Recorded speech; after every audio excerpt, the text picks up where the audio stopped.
Teobroma es presentado por Voz Andante, Cultura y Recreación, proyecto enfocado a la investigación, intercambio y difusión de la cultura. Facebook.com/Voz Andante, Cultura y Recreación.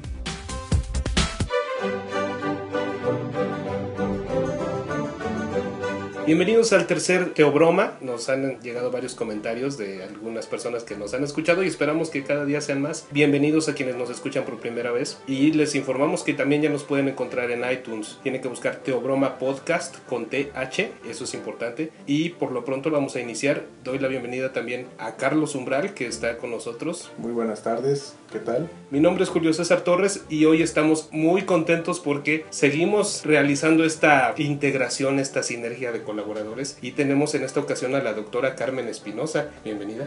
Hola, buenas tardes. Ella nos va a platicar de estos rasgos distintivos que tiene nuestro país y que hay que conocer. Carmen, ¿qué encuentras de particular en el mexicano en cuanto a México y lo que lo hace distinto a otras regiones? Bueno, es este juego de unidad-diversidad, ¿no? Somos peculiares, tenemos características particulares en muchas cosas, pero a mí me interesa una en especial, que es la relación que tenemos con la muerte. Yo quisiera hablar en dos sentidos. Por una parte, en la muerte como este fin de la vida o esta transición a una vida diferente que nadie tenemos claro qué es. Y por otra, la relación con los muertos. Las distintas culturas tienen sus rituales, sus costumbres para lidiar con la muerte como un fenómeno, pero se habla mucho del mexicano y esta relación que tiene con la muerte. Pareciera que causa extrañeza, causa curiosidad en varias partes del mundo. Sí, bueno, hay algo común, ¿no? Todos los seres humanos tenemos una única certidumbre y esa certidumbre es que la vida termina en un momento dado. El asunto es cuando la vida termina, ¿qué? O sea, ya es el final, ya no queda nada o viene algo después. Hay ritos para manejar ese tránsito, tanto para el manejo de los restos materiales como para que los que sobreviven puedan lidiar con la ausencia de la persona que ha fallecido. O sea, estos en términos generales se llaman ritos de tránsito o ritos de transición. Esto es muy particular en México porque, bueno, han cambiado por supuesto a lo largo de los siglos, desde la época prehispánica, en donde se podía enterrar al difunto dependiendo de su estatus social, con sus aperos de labranza o con sus bienes más preciados. Se le podía enterrar extendido boca arriba o en una vasija de barro en posición fetal, etc. Había múltiples ritos funerarios, pero para los mexica, por ejemplo, en la época prehispánica, había 3 lugares a los que se iba después de la muerte, no según la calidad moral en vida o las cualidades del difunto en vida, sino del momento de la muerte. Si alguien moría por agua, entiéndase por un rayo, por una inundación o por enfermedades que se consideraban asociadas con el agua, entonces el difunto iba al Tlalocan, que era una especie de gran jardín con abundancia de flores, fertilísimo, con agua, con aves preciosas. Parece que se la pasaban bastante bien cantando y en una situación muy, muy amena. La segunda opción era, por una parte, para los que mueren en guerra, por otra parte, para las mujeres que mueren en parto, sobre todo las que mueren en primer parto, que son las ciguateteo, van a acompañar al sol en su trayecto. Se consideran entidades muy poderosas, muy valientes, pero también muy peligrosas. Por alguna razón parece que las mujeres empoderadas siempre acaban volviéndose un peligro para la comunidad. Para la institución. Así es. A mí me llama mucho la atención porque es precisamente en el Tlalocan en donde algunas de las versiones del mito de creación del hombre, Quetzalcóatl junto con una ciguateteo, que también es una ciguacóatl, una mujer, ciguateteo es mujer divina o gran mujer, es algo así como mujer señora, gran mujer. Muchos le dan una acepción de mujer dios, pero también es una ciguacóatl, que es una mujer serpiente. Él lleva los huesos que recupera del Mictlán y en el Tlalocan los deposita junto a una ciguateteo, una ciguacóatl, quien los muele los deja en ese molcajete. Quetzalcóatl, en un acto de penitencia, en un acto de sacrificio, se sangra el miembro viril, el falo. La sangre que cae en esos huesos molidos, que además están unidos, el hueso masculino y el hueso femenino, se forma una pasta. Entonces, a partir de ese barro, de esa pasta, se modela el ser humano. Entonces ahí es donde encontramos ya una unión del ciclo, vida-muerte, muerte-vida. Justamente la concepción prehispánica es una concepción en que la dualidad se opone, complementa, que sin uno es imposible que se dé el proceso en su conjunto. Ahora, es muy curioso porque las masculinidades en general, en países como México o en países como los mediterráneos, en donde el padre está predominantemente ausente, o porque de plano no está, o porque se la pasa trabajando, o porque lo que sea, o sea, finalmente quien se encarga de la educación de los hijos es la madre, las virilidades se forman a partir de los patrones masculinos que tienen las mujeres. Igual las feminidades las forjan las madres de familia, sí, ¿no? Entonces eran como dos tipos de fantasía. Claro. La fantasía femenina y la masculina de lo femenino. Así es. Sí. Exactamente. O sea, somos hijos de la fantasía materna. Pero aparte de una fantasía materna que desde la época prehispánica se nos forma como terrible. O sea, las ciguateteo tienen de repente en su indumentaria huesos de fémures o cinturones de serpiente.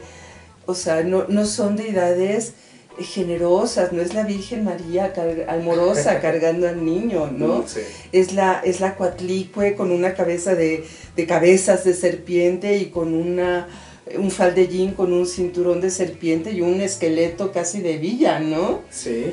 Entonces son madres muy poderosas, pero son madres muy temibles. También. Esas figuras maternas son las que definen en nuestro país la masculinidad y la feminidad. Por más que se queden en la casa viendo telenovelas, no dejan de ser madres muy dominantes y muy generosas, terribles. A mí me recuerda mucho ese concepto, digo, nos extrapolamos de repente, pero que de alguna manera se intuye en esta naturaleza dionisiaca de la mujer, de alguna manera, que no es otra que la precivilizatoria o la precivilizada, que cae y define a la Iglesia católica romana, en este caso, como la madre y maestra.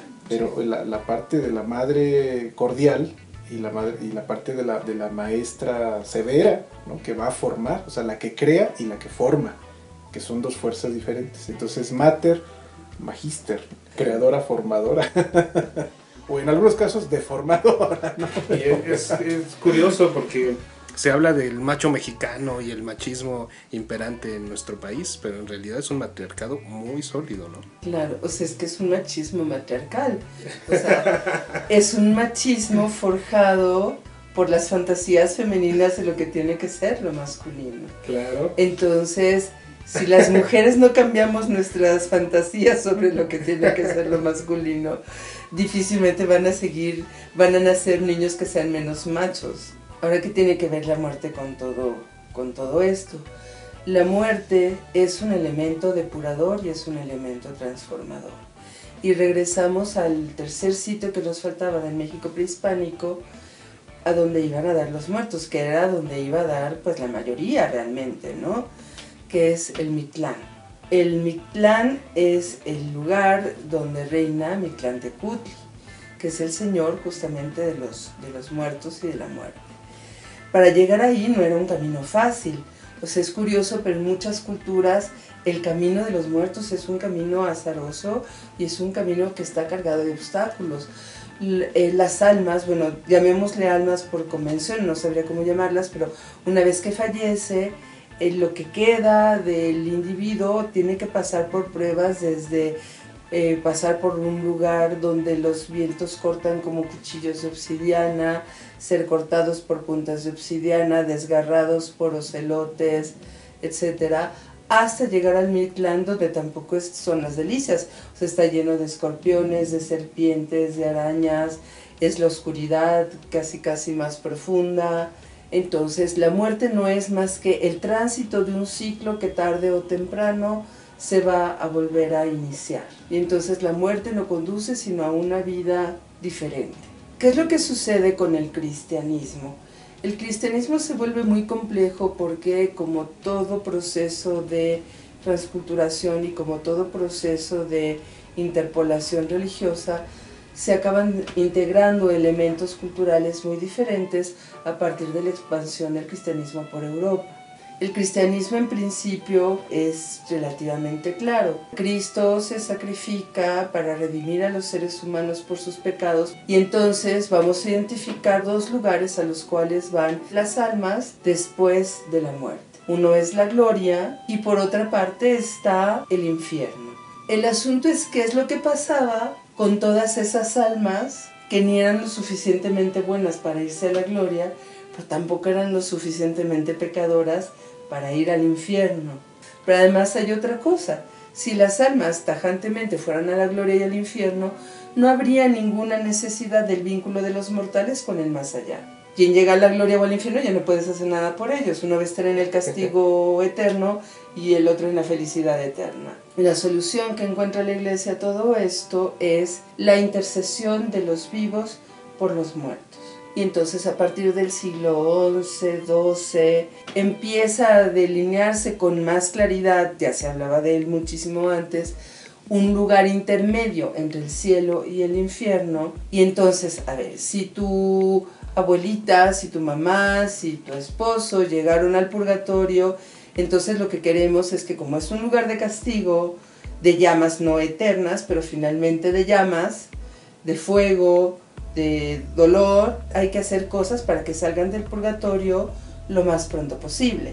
Y entonces empiezan a crear todos estos sistemas de oraciones, misas y las famosas indulgencias.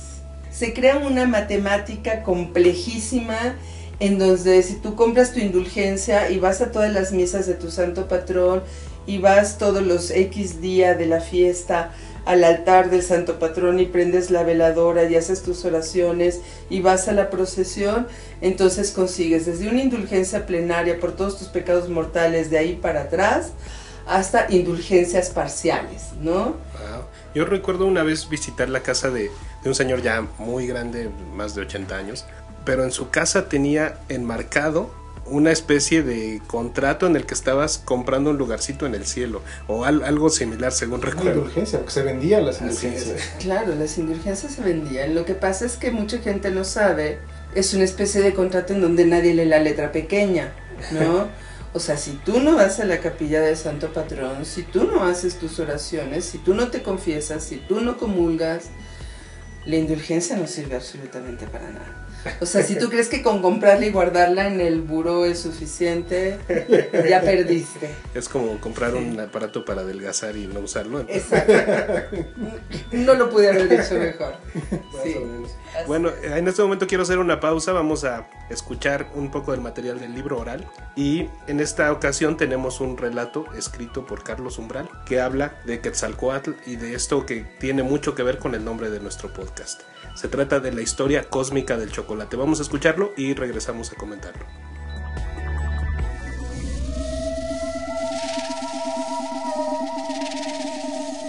Cuentan algunos viejecitos que hacía ya algún tiempo que los hombres habían sido creados y los grandes señores del tiempo, compadecidos por los arduos trabajos que en la tierra sufría el hombre mortal, decidieron que uno de ellos descendiera para guiarles, dándoles el ingenio, las ciencias y las artes, y con estos dones la posibilidad de poder mejorar sus vidas. Quetzalcóatl, la serpiente esplendente, que desde un principio vio con complacencia y beneplácito al hombre, puesto que era sublime obra suya y fruto de su sacrificio, se ofreció para acudir a la tierra. Quetzalcóatl tomó forma humana y se dirigió hacia Tolán, lugar de los hombres laboriosos. Quetzalcóatl descendió traído por un rayo que emanó de la estrella de la mañana, dejando asombrados y confusos a los moradores de Tolán con su aparición y llegada, su vestimenta luminiscente, su rizada y blanca barba. Ellos vieron en él a un Tlahuizcalpantecutli, o señor del amanecer.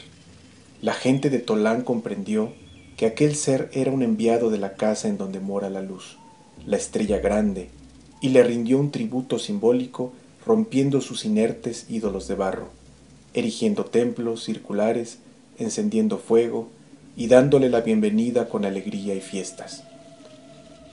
Al lado de Quetzalcóatl dominaba Tláloc, el que está dentro de la tierra al caer, el que es como la sangre de la tierra, el señor de las aguas y las lluvias, dador de la vida. También dominaba Xochiquetzal, la flor hermosa, la flor turgente y voluptuosa, señora del regocijo, esposa de Tláloc y matrona del pulque. Estas dos deidades eran benignas con el hombre y, encausadas por Quetzalcóatl, enseñaron al pueblo tolteca los saberes necesarios, hasta hacerlo sabio y artista, conocedor del tiempo, de la marcha de los astros, del comportamiento de las plantas, y así este pueblo comenzó a beneficiarse con las bondades del mundo a través del ingenio, el conocimiento y la civilización. Quetzalcóatl repudiaba el sacrificio humano y el desperdicio de la sangre, y prohibiéndolo, los enseñó a ofrecer flores, cantos, frutos, ingenio y arte como ofrenda a la vida y a las deidades del universo. Quetzalcóatl, como entidad armónica y constructiva, dio además a los toltecas una planta que había sustraído de la Casa de la Luz, hurtándola a las otras deidades, sus hermanos, quienes la guardaban celosamente porque de ella obtenían una bebida embriagante que, según pensaban, solo les estaba deparada a ellos. Quetzalcóatl sustrajo el pequeño arbusto, lo plantó en los vastos campos de Tolán, pidió a Tláloc que lo fortaleciera con lluvia y pidió a Xochiquetzal que lo adornara con brillantes flores y turgentes frutos. Con el tiempo, la planta dio sus frutos y Quetzalcóatl los recogió. Tostó las semillas, enseñó a las mujeres a molerlo y a batirlo con agua, obteniendo así un licor agrio que después se convertiría en el sabroso chocolate, que en el principio solamente lo tomaban los hombres del conocimiento sagrado, los que conocen sobre los dioses, y también los gobernantes. Pero Quetzalcóatl extendió entre todas las personas de la comunidad el consumo del chocolate y evitó que fuera privilegio de unos cuantos. Así era Quetzalcóatl. Al chocolate se le consideró un alimento sagrado, otorgado por un dios, y lo tomaban agrio o amargo. Luego se le mezcló con miel. Llegaron incluso a mezclarlo con los hongos sagrados, estos hongos que tenían el poder de volver a los hombres como dioses a través de las visiones que obtenían. El nombre del hongo fue Teonanácatl y significa carne de las deidades, y así los seres humanos bebieron de esta carne luminosa junto con el chocolate. La semilla del cacao se consideraba símbolo de riqueza y abundancia, y también se usaba como moneda, una moneda caduca que no podía acumularse, puesto que se pudría, y por lo tanto no podía utilizarse para controlar y forzar a las demás personas que no lo tenían. Ahí estaba de nuevo la sabiduría de Quetzalcóatl, al inventar una moneda que tenía que estar en continua circulación y se podía comer en cualquier momento, porque precisamente el ser un alimento era su más alto valor. Los habitantes de Tolán fueron ricos artistas, ingeniosos constructores y grandes pensadores. Sus obras fueron conocidas hasta lejanas tierras. Gozaban del alegre chocolate, eran amados por un Dios sabio, bueno y justo, y por las deidades benignas en la tierra. ¿Qué más podía pedir el hombre? Todo esto despertó la envidia y el odio de las otras deidades, las más viejas y oscuras, y más aún cuando descubrieron el hurto de la planta y se enteraron de que los hombres bebían ya el chocolate, pues estas deidades pensaban en los dones del chocolate como destinados únicamente para ellos. Dispusieron venganza en contra de Quetzalcóatl y en contra de la gente de Tolán. Invocaron entonces a Tezcatlipoca, el espejo humeante, el rostro de la obsidiana negra, señor de las tinieblas y del engaño, pero también el que tenía la capacidad para desatar los grandes cambios. Tezcatlipoca descendió del cielo, descolgándose por una cuerda hecha con los hilos de seda de las arañas, sus animales guardianes, y disfrazándose de viejo mercader viajero, se acercó a Quetzalcóatl para ofrecerle la bebida que Xochiquetzal había potenciado en la tierra, el octli o licor fermentado del maguey. La serpiente esplendente se hallaba en el templo, reflexivo y triste, pues un sueño agorero le había hecho saber que las deidades deseaban venganza y temía que el pueblo al que había hecho feliz, sabio y rico se perdiese de nuevo en la oscuridad. Quetzalcóatl, sin sospechar, bebió con inocencia del jugo que le ofrecía el viejo mercader disfrazado. Esa bebida era Octli, el pulque. Quetzalcóatl se embriagó inevitablemente, causando gran regocijo en las deidades vengativas. Quetzalcóatl bailó, gritó y se desnudó en el templo ante el pueblo escandalizado que lo miraba hacer gestos ridículos. Ya no parecía deidad, parecía hombre y bestia. Después se quedó dormido y al despertar con la boca amarga, dolor de cabeza, y al lado de una de sus adoradoras más devotas y puras, la doncella Quetzalpetlatl, se percató de que las deidades obscuras lo habían vencido, volviéndolo indigno, es decir, inmerecedor, y esto fue también un mal agüero de que ya se preparaba la ruina del pueblo tolteca y la caída de la gran Tolán. Al sentirse desmerecedor, Quetzalcóatl, y saber que nunca podría volver a ver de frente al pueblo al que le había enseñado a ser bueno y digno, tomó rumbo hacia la estrella del atardecer, otra de las facetas de su esplendente casa cósmica. Se dirigió hacia el mar, hacia la costa de lo que hoy conocemos como Tabasco en nuestro México, y ahí dejó caer, por última vez, las semillas del cacao, que bajo su esplendente mano florecieron inmediatamente. Quiso dejar aquella planta que propicia la alegría como un obsequio a los seres humanos, aunque él ya no estuviera con ellos. Después, entró en el mar y aprovechando un rayo de luz de la estrella crepuscular, cerró sus párpados, floreció en el esplendor y la eternidad, y retornó purificado por el sacrificio que acababa de hacer a su morada de luz. Tal vez Quetzalcóatl, la serpiente esplendente, regrese algún día, convertido ya en una existencia colectiva, convertido en el pueblo sabio, bueno y digno que siempre soñó al crear al ser humano. Quetzalcóatl se volvió leyenda para ser eterno en la memoria humana, pues otro tipo de existencia en este mundo cambiante es caduca. Y ahora sabemos por qué ya no florece el cacao en Tolán, y solamente nace en tierras húmedas y calientes, como son las costas de México, ahí en donde pasó sus últimos momentos reflexionando la serpiente esplendente sobre el devenir del hombre, nuestro creador y benefactor Quetzalcóatl, el dador de la sabiduría, el chocolate y la sagrada alegría. ¿Por qué? ¿Para qué es la sabiduría, sino para hallar en toda circunstancia la alegría?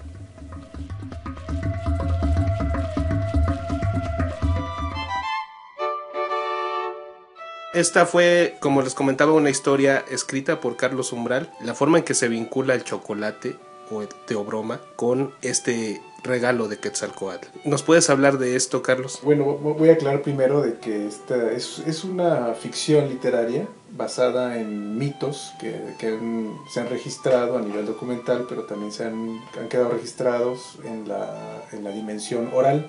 Entonces, a partir de estos elementos, bueno, se construye, porque no es difícil construir un cuento a partir de un mito, y se trata de traer también a través del lenguaje y a través de contextos a lo que es la cotidianidad.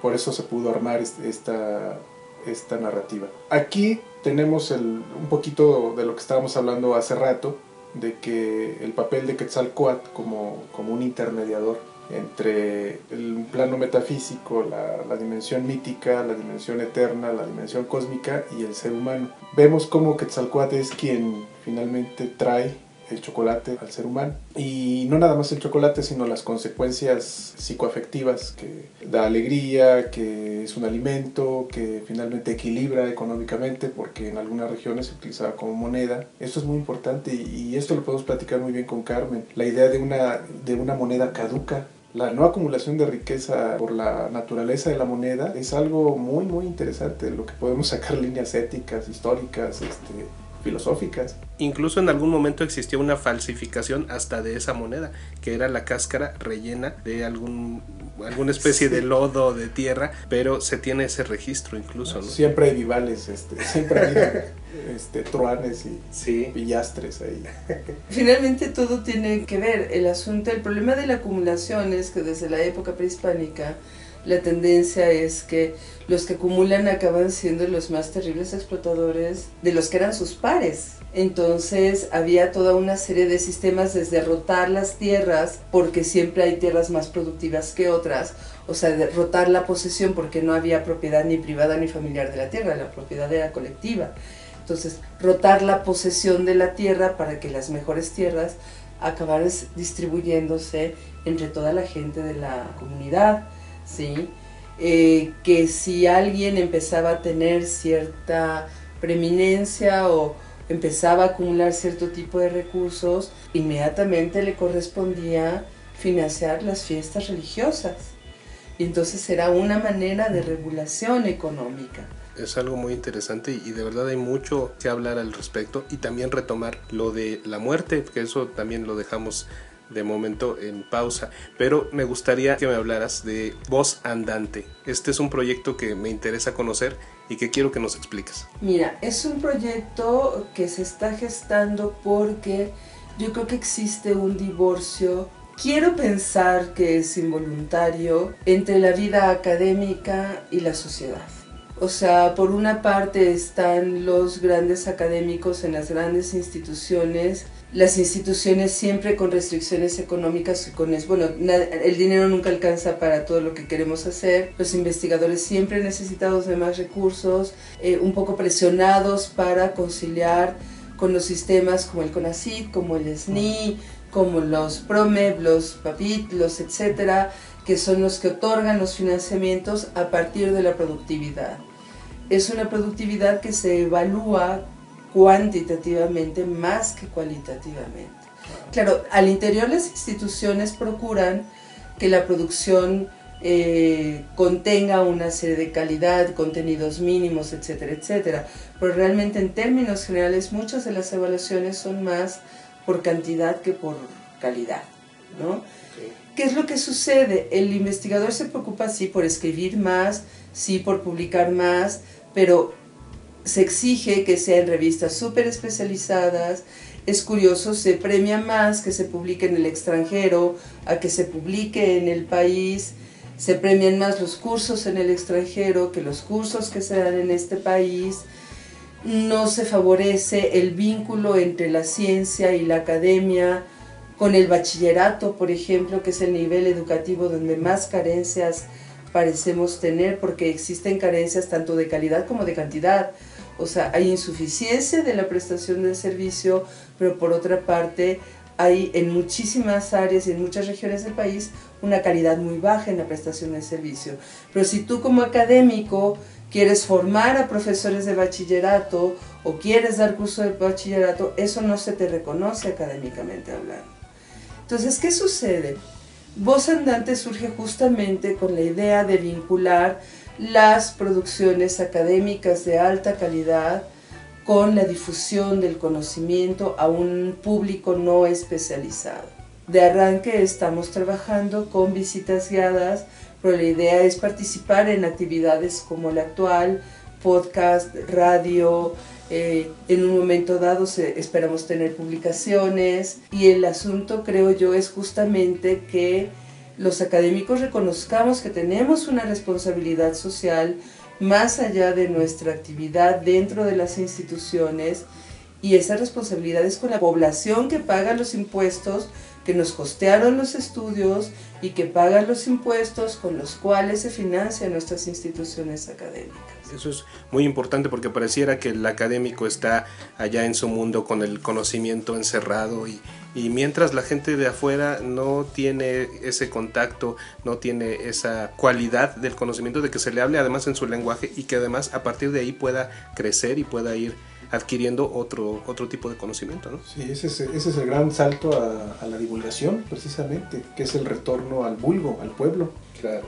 Así es. Y además es muy curioso porque, bueno, desde la academia nos quejamos, es que la gente no lee. Pues es cierto. ¿Y qué piensas hacer para que la gente lea? Claro. ¿No? Uno de los lemas de Voz Andante es, si no te gusta leer, te lo platico. ¿Qué es lo que sucede? Cuando te lo platico y te llama la atención, tal vez te dé la curiosidad de leer. Seguro. Si no te lo platico y no lees, simplemente no te vas a enterar. A partir de eso, finalmente de ese inicio, se puede tener esa curiosidad. No te va a dar curiosidad de aquello que no sabes ni que existe, ¿no? Entonces, a partir de eso, viene ese crecimiento a nivel personal, ¿no? Así es. Y además la gente sí tiene curiosidad por saber. Sí. O sea, creemos que no, pero la gente sí quiere saber. Ahora, ¿cómo quiere saber? Ese es el punto.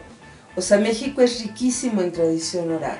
Sí. Se han perdido las cadenas de transmisión oral. ¿Por qué? Porque los niños están metidos en el internet, los abuelitos están agotados, de repente los papás trabajan y quienes se encargan de educar a los nietos son los abuelos, y el abuelo, en lugar de hacer lo que fue para muchos en la generación de los 60 para atrás, ¿sí?, que era el que nos platicaba, el que nos contaba chistes, el que nos dejaba hacer lo que los papás no nos dejaban hacer, se vuelve el viejito gruñón que nos tiene que estar regañando porque es el que nos cuida cuando la mamá no está. Sí. Y entonces, si el abuelo tiene algo interesante que decir, ya no lo escuchamos porque ya tiene la etiqueta del viejito gruñón. Y como además no usa la computadora ni juega videojuegos, pues entonces ya es un viejito gruñón y arcaico. Antes el conocimiento se transfería no tanto de padres a hijos, sino de abuelos a nietos. Entonces hay que recuperar las cadenas de transmisión oral. Y a quien le interesa este proyecto de Voz Andante, ¿qué debe hacer? ¿En dónde los busca? Tengo una página en el Facebook que justamente se llama Voz Andante, Cultura y Recreación, aparte de mi página personal, Carmen Espinosa V, Carmen Espinosa V. Ahí me pueden encontrar, y aparte está el correo electrónico vozandante@gmail.com. Y de las cosas que han hecho, me gustaría que nos hablaras y las experiencias que has tenido. Como Voz Andante tenemos visitas guiadas organizadas al barrio de la Merced y a la Villa de Guadalupe, y estamos iniciando también con un curso de baile con el título de Ritmos Latinos para Sudar y Relajarse. Wow. Suena divertido y además sí, es una actividad lúdica, pero que además puede transmitir ahí distintos elementos. Y en cuanto también a las visitas guiadas, qué importante, porque en nuestra ciudad hay una cantidad de hechos históricos que han ocurrido, de lugares emblemáticos además, y es importante, y además es algo que no se ve mucho, ¿no? Hace rato estábamos platicando del libro de Ciudades Invisibles de Italo Calvino, que ya también es un libro en adopción, ya lo adoptaron por ahí, y es precisamente eso lo que sucede, que de repente la ciudad es invisible, es decir, es un paisaje de tantos signos, tanto discurso histórico, y para la mayoría es invisible ese discurso. Entonces me parece muy importante que Voz Andante esté despejando ese discurso, le esté dando paso y oído franco al discurso de una ciudad invisible para que se exprese. Así es, pero además con este concepto, cultura y recreación. Le propongo a la gente que nos escucha un juego, que se pare en la esquina de su casa y que mire a las 4 esquinas de esa intersección y que se dé cuenta si realmente se había percatado de todo lo que hay ahí. Muchas veces no sabemos ni lo que hay en la esquina de nuestra casa. Hemos perdido la sensibilidad para ver, o le estamos ocultando, cualquiera de las dos cosas, porque insisto, la gente sí tiene curiosidad. Pero si no te dicen, mira, ahí hay un edificio en donde pasó algo, tú pasas enfrente de él y te pasa desapercibido, no te das cuenta de lo que está sucediendo ahí o de lo que sucedió. Entonces, se puede caminar en la ciudad con sensibilidad, con capacidad de observación, con curiosidad y también con imaginación. En la visita guiada al barrio de la Merced les decía, a ver, imagínense el canal de la Viga, un canal donde podía transitar un vapor. Un vapor. Sí, un pequeño barco de vapor, sí, donde viajaban pasajeros o donde se podían traer mercancías. Imagínense canoas o trajineras como las de Xochimilco, trayendo cantidad de verduras, legumbres, cereales, que venían a dar a la Ciudad de México, justamente al barrio de la Merced. Cuesta trabajo imaginarse actualmente en esta ciudad llena de autos y de vehículos pesados y de tanta gente metida en sus propios asuntos y que a veces no voltea ni como bien dices, ni a ver lo que le rodea. Imaginar ese panorama, imaginar algo tan distinto. Así es, tan distinto y no, porque las vías antiguas finalmente se renuevan. Claro. Que es el canal de la Viga, anillo de circunvalación. Okay. Y en 8 cuadras hay 5 mercados. Todo lo que se concentraba ahí Así económicamente, es. materialmente, para Se abastecer. conserva. Se conserva. Sí, o sea, en la Merced circula una cantidad impresionante de dinero, legal e ilegal. Claro. Carmen, de verdad esto ha sido un agasajo. Yo te quiero invitar a que nos acompañes en otros podcasts. Por lo pronto se nos acaba el tiempo, tenemos que despedirnos para el Teobroma número 3, que fue este. Muchas gracias por habernos acompañado. Ella es la doctora Carmen Espinosa y ya saben, busquen a Voz Andante en Facebook con los datos que ella nos proporcionó. También le agradezco a Carlos Umbral. Muchas gracias, Carlos. Gracias a ustedes por la invitación y a nuestro público por escucharnos. Pues muchas gracias por escucharnos, por descargar el podcast y ahora ya saben, búsquenos en iTunes. Por ahora nos despedimos, yo soy Julio César Torres y nos escuchamos la siguiente semana. Hasta pronto. Hasta pronto. Bye.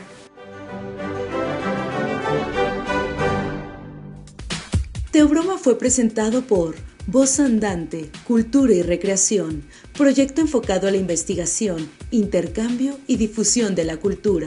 Facebook.com/Voz Andante, Cultura y Recreación.